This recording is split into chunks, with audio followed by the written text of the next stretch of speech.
roditelji, udovice, djeca poginulih, umrlih i nestalih hrvatskih branitelja, poštovani ratni zapovjednici, hrvatski dragovoljci, predstavnici udruga, vlasti, branitelji, poštovani gosti, ali i poštovani ostali koji su ovdje po zadatku.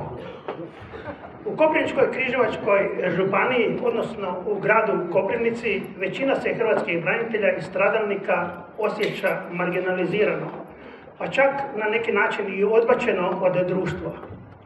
Vezuju im se ruke i prepušta ih se margini života, birtiji i lutanju, umjesto da se njihova žrtva na pravi način iskoristi za hrvatsko društvo. Branitelje se naziva privilegiranim, ali ne u smislu da im se pogoduje oko gradilišta, kupnje novih i luksuznih automobila ili odlazaka na skijanje. Oni su za pojedine institucije privilegirani jer traže svoja prava, život dostojan sebi i svoje obitelji. Osim toga, oni ne dozvoljavaju da magla i dim prekriju ljude koji su dali svoje živote za slobodno, samostalno i neovisnu Hrvatsku državu koju smo ostvarili pod vodstvom doktora Franje Tuđmana.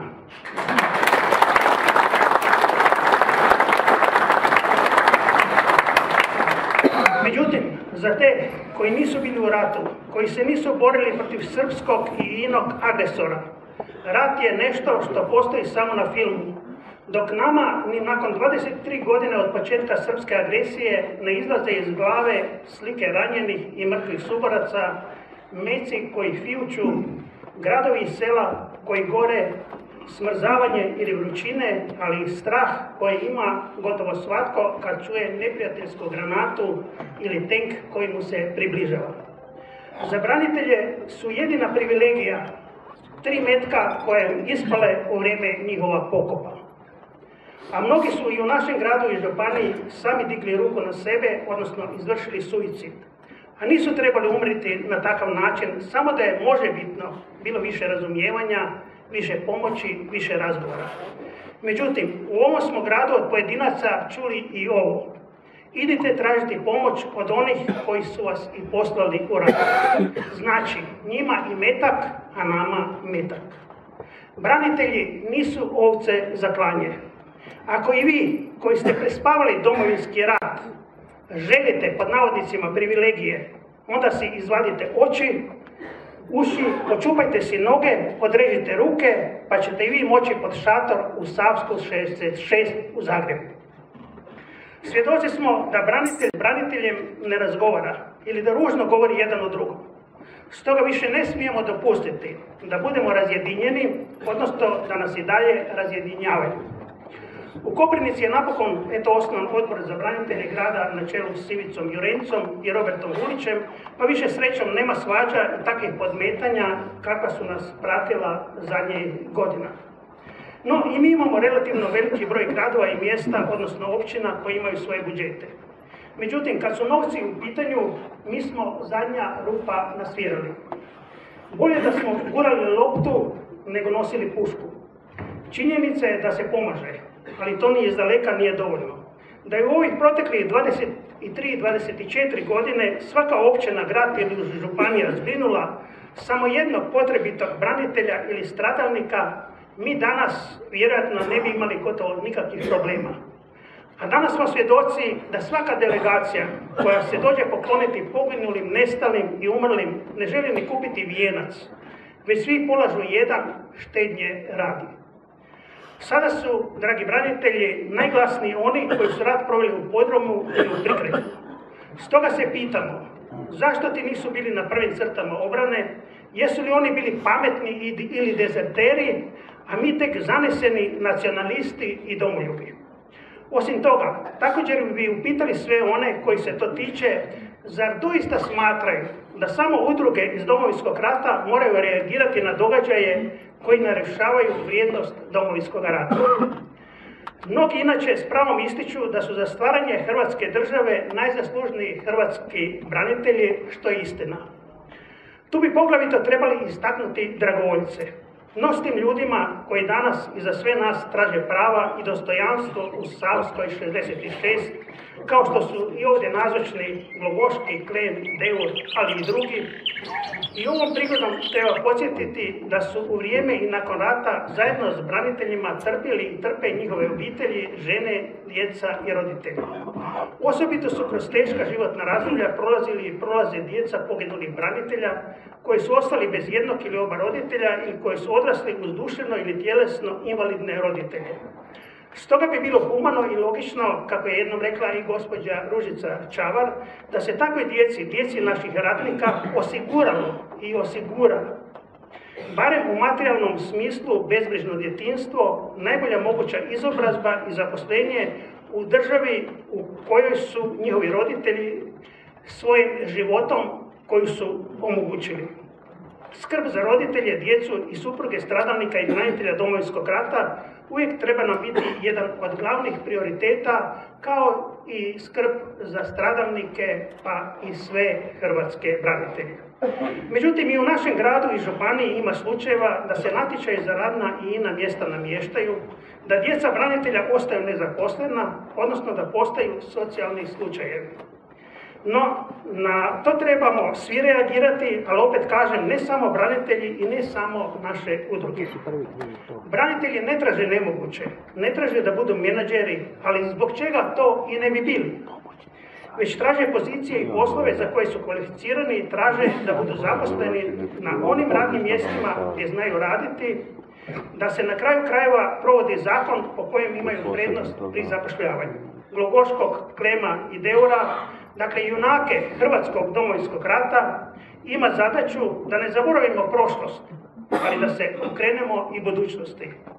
Dosta nam je, vjerujte već, moljakanja i stajanja pred vratima onih koji imaju i koji nas gledaju kao da smo okupatori, a ne ljudi koji su već jednom bili spremni i život dati za Hrvatsku domovinu.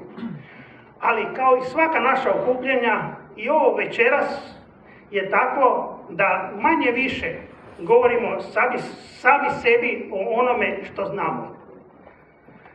Nažalost, ovdje je tek nekolicina hrvatskih, odnosno koprivničko-križevačkih dužnosnika, međutim nema onih glavnih koji bi trebali čuti naše krikove. Kao da se to njih naprosto ne tiče.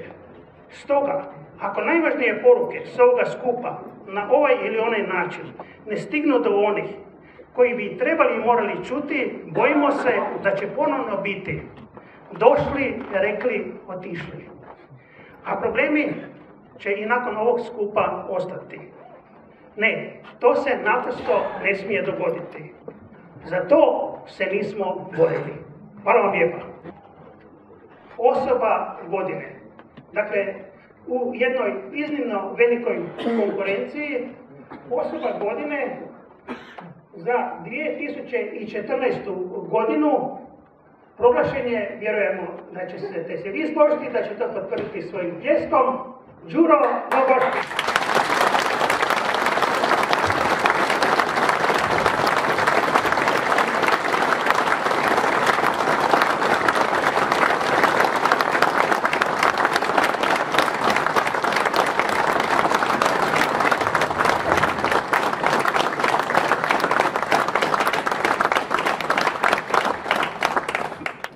Dobro večer, sve vas lijepo pozdravljam.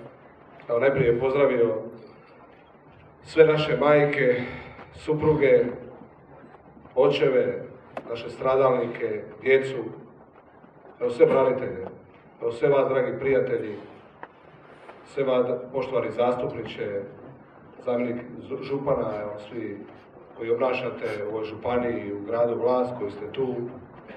Evo iskreno vas sve pozdravljamo i drago nam je da smo došli, da smo tu s vama, evo, da možemo podijeliti ovo što se događa već ovdje 80 i nešto dana u Savskoj 66. Evo znam, ovo je jedno veliko zajedništvo koje se dešava danas u Hrvatskoj državi. Branitelji su nakon 2000. kad su generali pozatvarani, kad je počela devastacija Domovinskog rata, kad su narušeni temelji Hrvatske države, evo jedno vrijeme je bilo kad je bilo uistinu hrvatski narod i branitelji su postali jedna skupina uz katoličku crkvu koju je trebalo uništiti i zatrati. Evo danas u 2014. godini imamo jednu situaciju da uz Božju pomoć imamo ponovo jedno veliko zajedništvo. Jedno zajedništvo koji nosi pobjedu za pobjedom, gdje hrvatski narod, branitelji imaju predivne stvari. Iako nalazimo se u tome šatoru, 100% invalidi u kolicima, majke, udovice, supruge, djeca, svi smo danas zajedno tamo. Ali danas smo, da kažemo ljudima da institucije koje su dobili, da one nisu dobili da bi vrijeđali, da bi ponižavali, da bi agresorsku vojsku svrstavali sa pobjedničkom vojskom. Danas imamo to da je ministar policije rekao prije izbora, evo pričekajmo da prođu predsjednički izbori, onda ću se ja s njima obračunati. Evo mi ih sve zajedno pozivamo da smo mi spremni, da osobito one koji nisu bili u Domovinskom ratu, evo da im pokažemo kako smo se tada branili i pobjeđivali.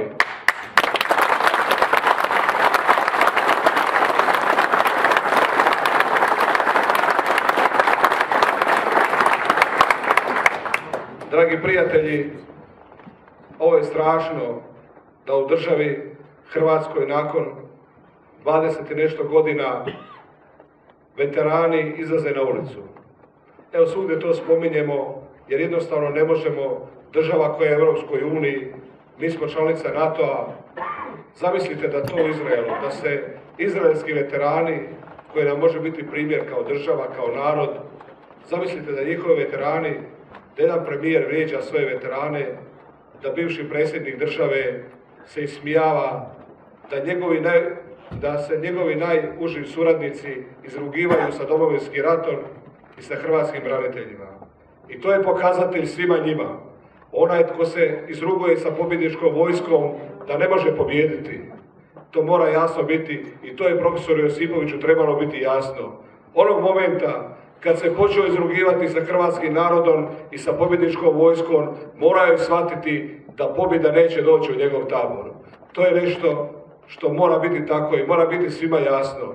Hrvatski branitelji ne traže nikakve privilegije, dragi prijatelji. Svi oni, od premijera Milanovića do raznih ministara koji se nalaze, mogli su 1991. godine obući hrvatsku odoru. Mogli su biti poginuti u Domovinskom ratu, njihove majke bi imale dobru mirovinu, kako oni kažu, supruge, djeca. Mogli su biti 100% invalidi, zamislite tek onda koji bi imali privilegije. Mogli su biti i razvojačeni branitelji, pa tražiti posao u nekoj firmi i biti otpušteni. Sve su imali priliku, ali to su djeca čiji su roditelji živjeli u bivšoj Jugoslaviji dobro, njihovi roditelji i ta djeca žive u Hrvatskoj jako dobro, a hrvatski branitelji su trebali biti sluge.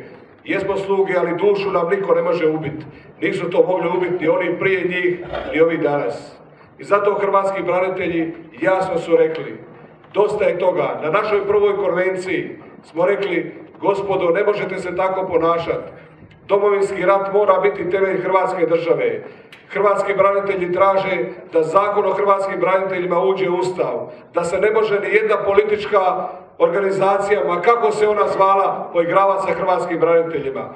Vi nas uvodite u razne organizacije. Zašto premijer Milanović 90 dana nije došao u šator? Zašto nije profesor Josipović kao izvrstan pravnik, kao što je uz dokumentu stajao i kao što je rekao da je njihov mentor, zašto nije rekao, dragi prijatelji, napravimo pravi zakon o hrvatskim braniteljima, da sve skupine budu zastupljene, da se vidi jedan kvalitetan i čovječan način. Nikad mu to nije ni palo na pamet. Nitko ne želi čuti. Mi danas kažemo, nećemo odustati. Zakon o hrvatskim braniteljima mora biti ustavni zakon. Ne može ni jedna politička organizacija se više poigravati sa hrvatskim braniteljima, jer Domovinski rat, danas šator u Savskoj, on je iznad svih nas, on je iznad svake političke organizacije i iznad svake udruge.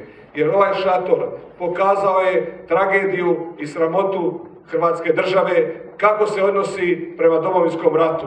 To nije samo u zadnje 3 godine, nego od smrti prvog predsjednika Franje Tuđmana. Tada je počela devastacija, ali u zadnje 3 godine trebalo je staviti točku na i. I tada smo rekli, dosta je gospodo, niste vi ti koji ste stvarali ovu državu, nego mi, i nećemo vam to dopustiti.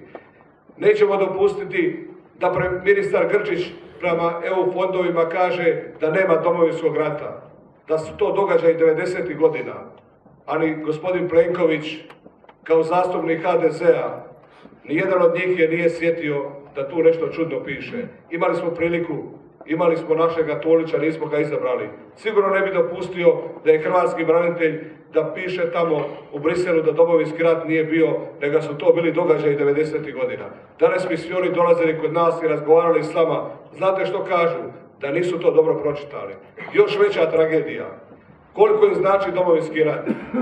Koliko im znači hrvatski narod? Koliko im znači ta majka u Vukovaru, ta supruga u Vukovaru, to dijete, ta žena koja je silovana, koja u Vukovaru prolazi pokraj svoga silovatelja, da niko od vlasti ne trepne ni okon. Više oni imaju prava nego hrvatski branitelji poštovanja.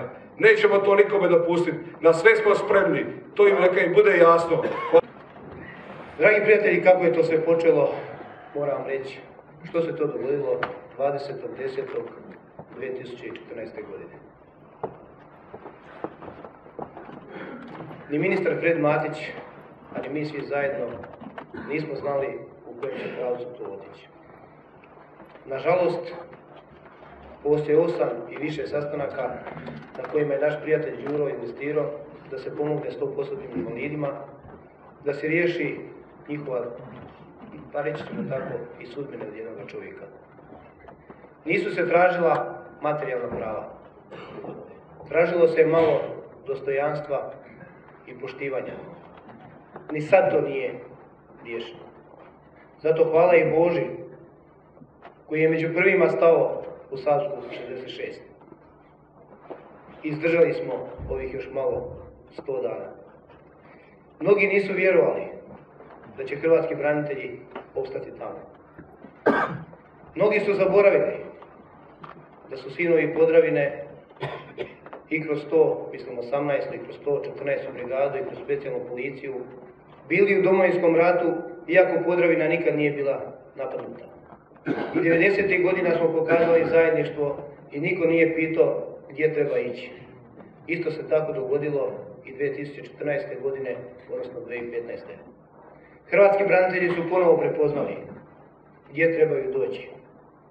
Nikome nije više problem niti se smrzavati cijelu noć, ako treba ni jesti, ali doće u Savsku 66. Mnogi se pitaju što to hrvatski branitelji traže u Savskoj 66. Pa ajmo pogledati malo. Što to naši traže roditelji, što to traže supruge od poginulih branitelja. Materijalno sigurno ne traže, jer im niko ne može niti platiti supruga, niti njihovu djecu. Traže malo poštovanja. Zamislite, vijenci se polažu na mjesta pogibije naših suboraca ili na spomenike. I ti koji polažu vijence nisu se udostojili ni pročitati ime kome to polažu. S druge strane šalju zamjenika od zamjenika, pa ne znam do kad bi već došli i nemaju časti i poštovanja doći se i pokloniti. Ne moram se unazad puno vraćati. Dovoljno je da se vratimo na jučerašnji dan. Republika Hrvatska je priznata i trebalo je samo doći na Mirogoj, pokloniti se i tko opet tamo dolazi? Dolaze hrvatski branitelji, pokloniti se svojoj braći, svojim suborcima. Nema politike. Političari brzo zaboravljaju, ali zato smo mi tu da im malo osvježimo pamćenje. Što traže naši maloljetni branitelji? Ja ih ovdje pozdravljam ako ih ima. Zamislite šta traže. Traže samo komad jedna papira gdje će pisati da su bili hrvatski branitelji. I Hrvatska država im to nije omogućila. Što traže naši prijatelji, Bošnjaci, Albanci, Srbi, koji nemaju hrvatsku domovnicu, a bili spremni dati život za domovinu. Pa isto samo jedan papir gdje će pisati ja sam državljanin Republike Hrvatske i za Republiku Hrvatsku sam bio spreman dati život i Hrvatska država mi je dala domovnicu. Samo komad papira. Što traže naši hrvatski branitelji koji su, nažalost, nisu otišli niti u mirovine, ostali su bez posla i se nisu imali gdje vratiti i u ovome sad zakonu proglašeni su socijalnim slučajem. Zamislite, Ante je malo rekao, jedna pobjednička vojska je prebačena u socijalu. Nije stvar u tome što im je neko uzeo novce, ma je i u tome. Što im je neko uzeo sa 1090 kuna na 800, neko se je drznio i toliko da im ne da ni oni 800 kuna, nego ljude nateravaju da ponovo vrade razne potvrde i kada prikupe sve te papire, onda im kažu da ne mogu retroaktivno isplatiti novce za onih 6-7 mjeseci dok je taj postupak trajao. Zamislite u kojoj državi živimo. I nakon toga 20.10. 100% invalidi koji nemaju više šta izgubiti, dali su sve za domovinu. Ponovo staju na čelu hrvatskih branitelja i pozivaju svoju braću, ostale hrvatske branitelje, da im se pridruži. Ja vas sad ovdje pitam, zar mi, koji smo, možemo tako reći, čitaviji od njih, zar smo ih trebali ostaviti da se smrzavaju u Savskoj? Ne znam kako bi se u kolicima napravili sami šatore. Zar oni slijepi da sami lože vatru? Da čekaju Ranka Ostojića ili gospodina Renića? Da možda čekaju sudbinu Bleiburga ili Vukovarske bolnice? Ako vi smatrate da smo ih trebali ostaviti, onda ćemo izaći svi iz ove dvorane. Ja osobno mislim da moramo svi ostati zajedno, jer zajedno smo bili i 90. godina. Da su hrvatski branitelji u pravu, pokazala je i naša nova predsjednica.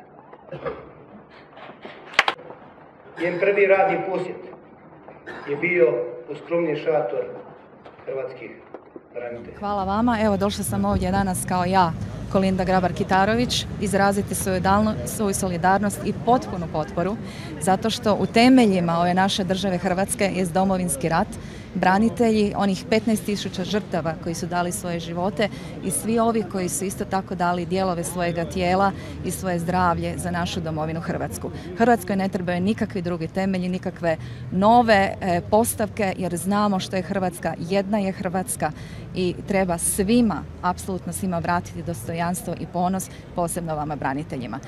U NATO-u, u svim državama članicama postoji takav respekt, tako poštovanje prema veteranima ratova, da mi jednostavno nije shvatljivo što se danas događa u Hrvatskoj i to moramo ispraviti. I hvala vam na svemu što ste učinili, vi ste moji heroji. Hvala.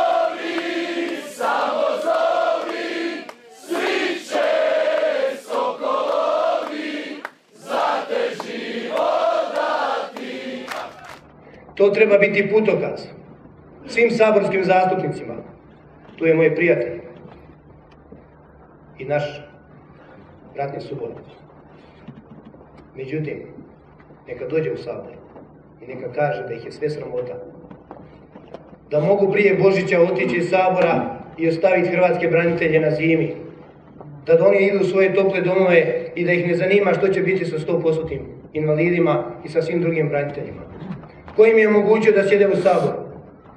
Nego hrvatski branitelji. To što su stavili neke kravatice, to im ne znači da su bolji ljudi od hrvatskih branitelja. Moraju se vratiti među narod i onda će ih narod kao takve prepoznati. Zato, dragi prijatelji, trebamo ostati svi zajedno. Ne trebamo likovati nikakvoj pobjedi. Nismo mi tamo da rušimo vlast, ali jesmo tamo da upozoravamo što se to događa hrvatskim braniteljima. Moram reći sam malo šali ovdje, znači moj prijatelj Ante je skratio govor za 5 minuta, jer profesora više nema. Jer dok je bio profesor, onda je on imao svoj monolog. Sve što je on prepustio, a nije napravio.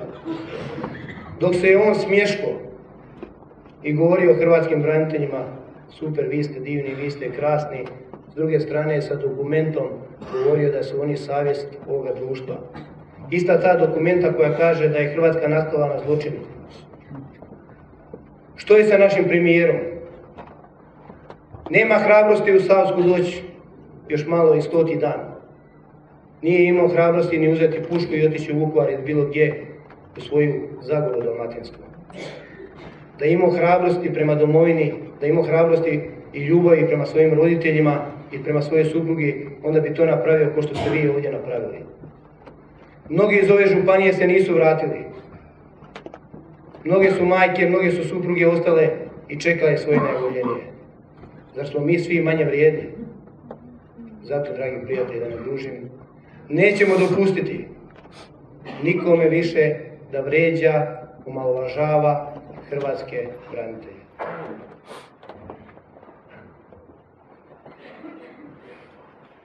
Pozdravljam sve nazočne hrvatske domoljube u ovoj dvorani. Evo, nakon Ante i Josipa, nešto što je ostalo meni, a to je vezano zašto smo u Savskoj, što je to što je pokrenulo, mogu reći, slobodnu Hrvatsku. Pa prisjetimo se završetka Domovinskog rata, onih trenutaka kada smo s oduševljenjem prepustili Hrvatsku državu drugima, onima koji su je trebali odvesti u onom pravcu za koji su mnogi dali svoje živote, mnogi dijelove svoga tijela, mnogi svoje zdravlje. Nažalost, dogodilo se nešto sasvim suprotno. Uništili su je, opljačkali su je. Kada se prisjetimo i smrti prvog hrvatskog predsjednika i ministra Gojka Šuška, izgleda da su tada počeli iskakati oni koji nisu imali hrabrosti uzeti pušku u ruke, braniti svoju domovinu. I tada su uz pomoć građana Hrvatske došli na vlast i sustavno počeli omalovažavati Domovinski rat i uništavati sve one koji su bili spremni dati svoj život za Hrvatsku domovinu. Prisjetimo se i te 2001. kada su kroz novi zakon o pravima hrvatskih branitelja umanjena ili ukinuta određena prava onima koji su stvarali Hrvatsku državu. Bio je to početak onoga što su zamislili. Ali i nakon te 2001. sustavno, neovisno tome koja je politička opcija na vlasti, ukidala su se ili umanjivala prava stradalnika Domovinskog rata, članova njihovih obitelji, hrvatskih branitelja. A unazad 2 do 3 godine vidjeli smo kakav je odnos prema temeljima Hrvatske države, a to je Domovinski rat. U te 2 ili 3 godine pokrenulo se ono, kako je rekao jedan mladi čovjek u Vukovaru, da im je ostala još godina dana da zadaju završni udarac onima koji su stvorili Hrvatsku državu. Bile se to riječi Bojana Glavaševića u Vukovaru. Ali kada se prisjetimo izmjena i dopuna zakona kroz zadnje 2-3 godine, tada je postalo jasno da se ne radi o ideji jednog čovjeka, već da se radi o sustavu protiv hrvatskih branitelja, članova njihovih obitelji i protiv Domovinskog rata. Jednostavno nisu nam mogli oprostiti zato što smo stvorili Hrvatsku državu. Ne samo da nam nisu mogli oprostiti, već nam zbog toga i mrze. To treba otvoreno reći i od toga ne treba bježati. Kroz sve te izmjene i dopune zakona prisjetimo se onih hrvatskih branitelja koji su, nažalost, nezaposleni. Zakonom o pravima hrvatskih branitelja iz Domovinskog rata i članova njihovih obitelji, ti ljudi su primali opskrbninu koja je izmjenom i dopunom zakona prebačena u Ministarstvo socijalne politike i mladih. Od 6.000 hrvatskih branitelja koji su primali opskrbninu, njih 1.500 više to pravo ne može ostvariti. A ovih 4.500 trebalo još dodatno poniziti na način da bi primili tu socijalnu pomoć, da bi prihranili svoju obitelj, da bi školovali svoju djecu, moraju založiti svoju kuću. A kako je zdravstveno stanje hrvatskih branitelja iz dana u dan sve lošije, mnogi od njih, nažalost, umrli su. A obitelj, da bi morala i dalje živjeti u toj kući, mora državi vratiti sve te novce koje taj hrvatski branitelj primio. To je nešto što su govorili cijelo vrijeme da nije istina, ali nažalost svjedoci smo da je i sam ministar Matić na kraju rekao: prevarila me Milanka Opačić. Školovanje hrvatskih branitelja i djece hrvatskih branitelja prebačeno u nadležnost Ministarstva znanosti, pravilnik donosi ministar. Stambeno zbrinjavanje, najveći dio putem stambenih kredita.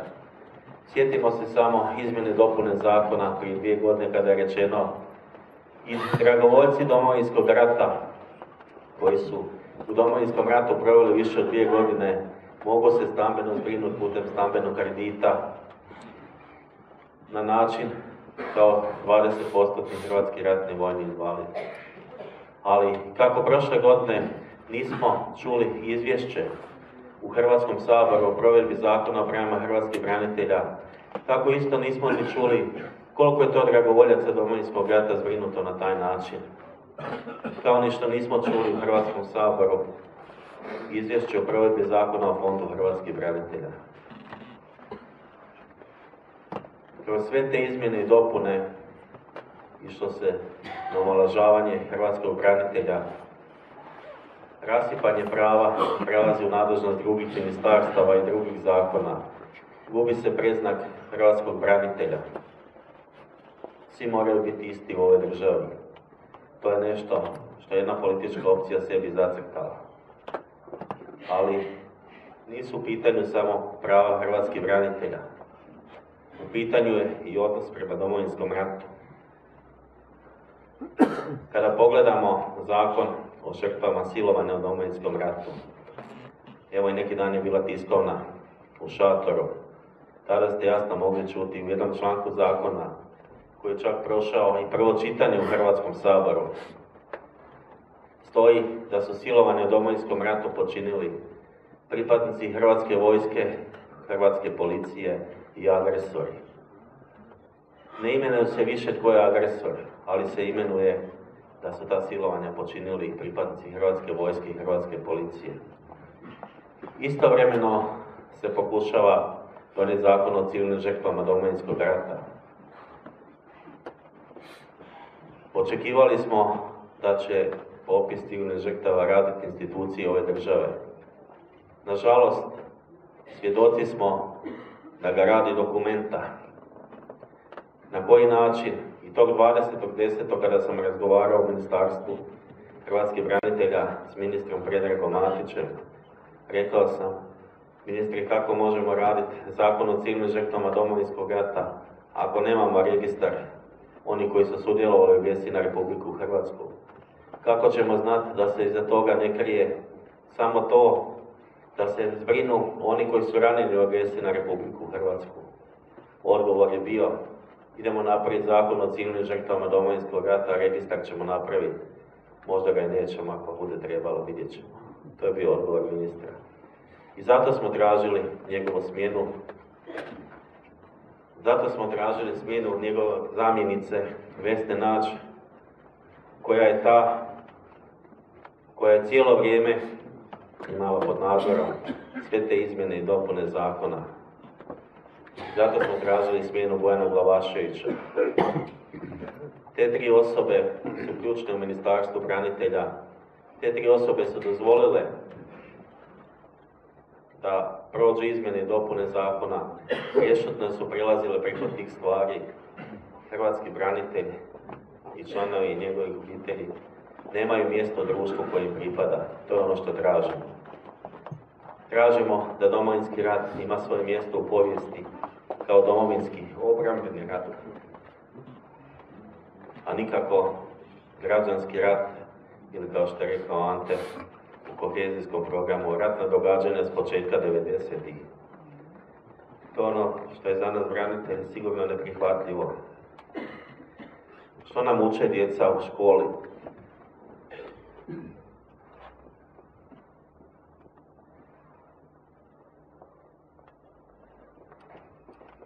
Što uče djeca u Vukovaru? Program s kojim se hvalio ministar branitelja, da će sva djeca iz Hrvatske ići u Vukovar.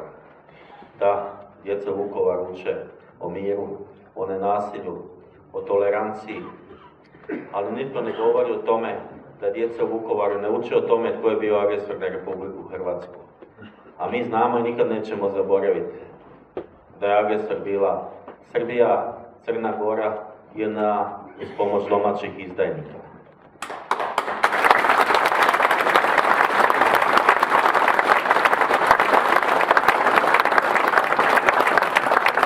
Najžalosnije od svega toga je, kažem, ništa se nije slučajno dogodilo. Sve je to prošlo kroz nekoliko institucija, kroz Vladu Republike Hrvatske, ali kroz Hrvatski sabor. Zašto ovo sve govorim? Pa zato što je to samo jedan dio koji su proveli. Onaj dio koji su proveli, gledajući ono što su planirali provesti sa 1.1.2015. godine, pitali su zašto smo baš u tom trenutku izašli na ulicu. Da li je to zbog predsjedničkih izbora? Ne, gospodo, nije zbog predsjedničkih izbora, nego zato što smo i mi branitelji naučili čitati između redova. Naučili smo i mi čitati zakone, naučili smo i mi neke stvari za koje do sada nismo smatrali da trebamo znati jer smo vam vjerovali, ali više vam ne vjerujemo. Vi znate da je s 1.1.2014. godine stupio na snagu Zakon o mirovinskom osiguranju i dok smo se mi branitelji zabavljali s onih 10%, oni su provukli jedan dio zakona u kojem se razdvajaju mirovine hrvatskih branitelja i članova njihovih obitelji na način da se razdvajaju na dio po mirovinskom stažu i po posebnim propisima. Ali ovaj dio po posebnim propisima je najzanimljiviji. U tom dijelu stoji u jednom članku zakona da će se on usklađivati na prijedlog ministra rada i ministra financija ovisno o državnom proračunu. Znamo da se mirovine smanjivale kroz saborsku proceduru. Sada se i vlada dala za pravo da to smanjivanje donosi sama, kao što je donosila odluku o visini cijene goriva svaki tjedan. A novaca u proračunu nema. A onaj dio koji je vezan uz mirovinski staž, znamo da je najveći dio hrvatskih branitelja otišao u Domovinski rat bez ratnog staža, neki školski klupa. Ali još jedan zanimljiviji dio u tom zakonu, jedan članak zakona koji kaže da se taj zakon ne odnosi na oficire JNA. Na pitanje ministru Mrsiću zašto, odgovori oni su preuzeti sukcesijom. Znači oni su preuzeti sukcesijom, oni koji su stvarali Hrvatsku državu, za njih država nema novaca, treba im umanjiti onaj dio po posebnim propisima. Istovremeno svjedoci ste da je unatoč tome što je ministar Matić tvrdio da nema nikakvog nacrta prijedloga izmjene i dopune zakona o pravima hrvatskih branitelja, i to je rekao i na Odboru za ratne veterane, na sljedećoj sjednici odbora vidjeli smo da je taj nacrt prijedloga objavljen na internet stranici Ministarstva branitelja. Na način da je to samo 20% do onoga što su planirali. A što su planirali? Planirali su i sve one stradalnike Domovinskog rata koji imaju određena prava izjednačiti sa svima ostalima, a tako i sa agresorom. Jedan dio su pripremili toga, a to je zakon o jedinstvenom tijelu vještačenja, koji je prošao i saborsku proceduru, a naravno kroz izmjene i dopune Zakona o braniteljima, nakon toga je trebalo kroz saborsku proceduru proći jedinstvena lista tjelesne funkcionalnosti. Na način da stradalnici Domovinskog rata, hrvatski ratni vojni invalidi, budu izjednačeni sa svima ostalima. Na koji način? Postojale bi dvije skupine. Opća nesposobnost za rad i preostala radna sposobnost. Od opće nesposobnosti za rad, to su najteži hrvatski ratni vojni invalidi koji bi se opet dijelili u nekoliko skupina, a svi ostali imali bi preostalu radnu sposobnost. Nestali bi 20, 30, 40, 50 i 60 i ostali posto invalidi. Imali bi preostalu radnu sposobnost, a što znači, gospodo, ako ste u mirovini, po posebnim propisima, onaj dio država nema novaca, nemate radnog staža, malo novaca, malo mirovine, imate preostalu radnu sposobnost, idite zaradite si. To je ono što se pripremalo i o čemu se ne govori. Svjedoci smo i ovih dana da hrvatski branitelji dobivaju pozive za reviziju iz Hrvatskog zavoda za mirovinsko osiguranje. To im šalje Hrvatski zavod za mirovinsko osiguranje, koji nije htio iznijeti u hrvatsku javnost sljedeći podatak: da su prevedene invalidske mirovine iz takozvane SAO krajine.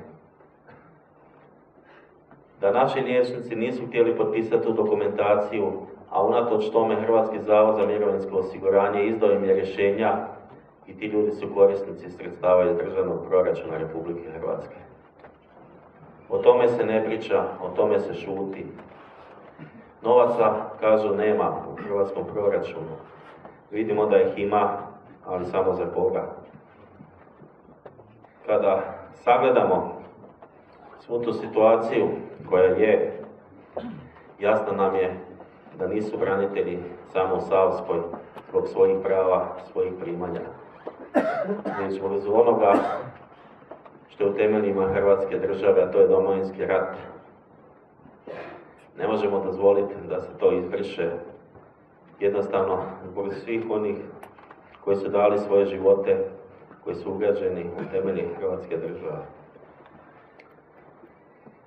Što nam je preostalo nego izaći u Savsku i reći otvoreno ne, suprotstaviti se nekim stvarima? Zašto? Mislimo da je vrijeme da se postavi pitanje odgovornosti, jer političku odgovornost više ne možemo prihvatiti, gospodo, draga političari. Vrijeme je da postate odgovorni za ono što činite. Na jednoj tiskovnoj sam rekao da smo mišljenja da bi svi oni, od saborskih zastupnika, vlade, svi ostali, trebali proći liječnički pregled, pa čak i psihotest. Jer vjerujemo da mnogi od njih tada ne bi bili na tim dužnostima na kojima jesu.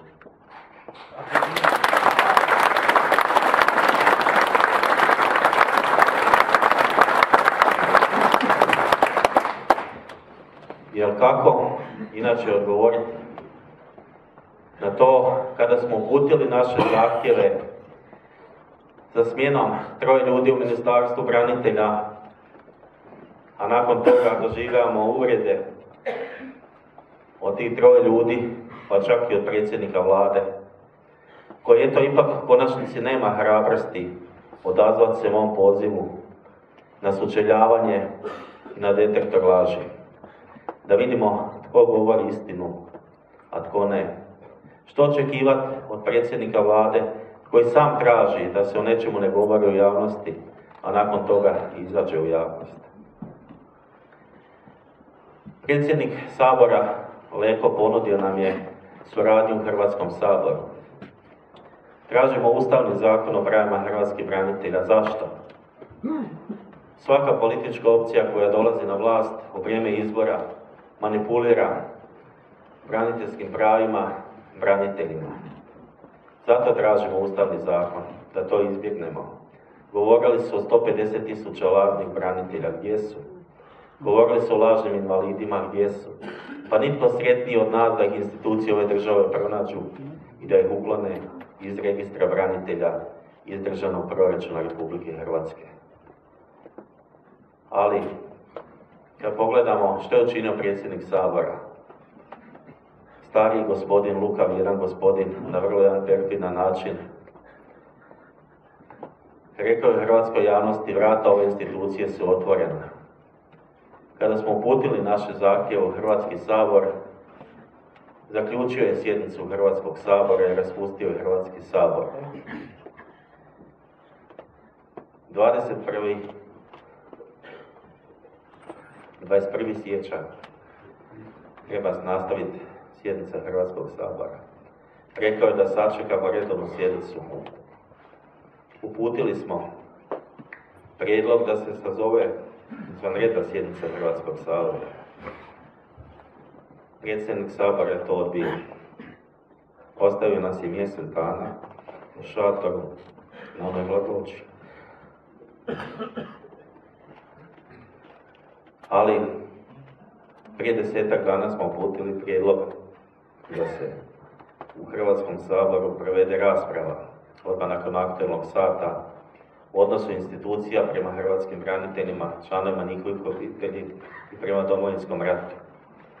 Također smo tražili da se predstavnik braniteljske populacije obrati Hrvatskom saboru, a da se klubovi zastupnika očituju o tome da li su da se sva prava, to obaveze države, vrate u jedan zakon koji treba postati ustavni zakon. Jučer je stigao odgovor od predsjedništva Hrvatskog sabora koji je rekao da to ne prihvaća.